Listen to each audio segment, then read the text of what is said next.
Hello folks, welcome back to my YouTube channel. ఈరోజైతే నేను మా ఇంట్లో వినాయకుడి నిమజ్జనం ఎలా చేసామో చూపిస్తానండి. మేమైతే ఈ విధంగా చేసుకున్నాము. నాకైతే చాలా నచ్చేసిందండి. ఇంకా నాకు కొంచెం బాధ కూడా అనిపించింది.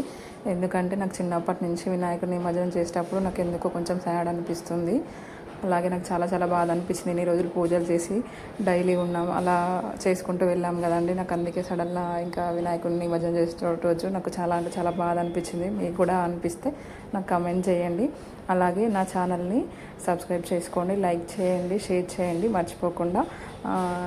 మీరు ఎప్పుడు నిమజ్జనం చేశారో? మేమైతే 9th డే రోజు చేసాము. ఎందుకంటే ఈసారి మనకి గ్రహణం ఉంది కాబట్టి మేము 9th రోజు చేసాము. అండ్ ఇంక at the same time crowd కూడా ఉంటుంది కదండి బయట, సో అందుకే ఇలా చేసాము. ఇంకా పక్కన ఉన్న నైబర్స్తో అంతా కలిపేసి మేము ఇలా చేసాము. మాకు నియర్ బై ఉన్న చెరువు దగ్గర అయితే చేసాము. నాకైతే చాలా చాలా నచ్చేసింది. అందులోటి వినాయకుడిని పండగ అనేది మనకు చాలా పర్టికులర్గా ఎస్పెషల్ పండగ కదండి. ఇది ప్రతి ఒక్కరికి ఇష్టం ఉంటుంది. అండ్ చిన్నపిల్లలకు కూడా చాలా చాలా ఇష్టం ఉంటుంది. చిన్నపిల్లలు అయితే ఇంకా చాలా మెంబర్స్ చాలా అంటే చాలా బాధపడ్డారు. నాకు కూడా అలాగే నేను కూడా చాలా ఎమోషనల్ అయిపోయాను. నాకు కూడా ఎందుకంటే చాలా బాధ అనిపించింది.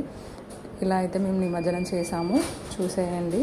ఇక్కడ మేము చాలా పెద్ద విగ్రహం కాదు కాబట్టి మాకు క్రెయిన్లో అయితే ఏం తీసుకోలేదు. నార్మల్గా వాళ్ళే నిమజ్జనం చేశారు, మేము ఇచ్చేసాము. మేము ఇంకా జై బోలో గణేష్ మహారాజ్కి జై అనుకుంటూ చెప్పేసి అని నేను నిమజ్జనం చేసేసాము. ఇంకా వాళ్ళకి చేసేసారు.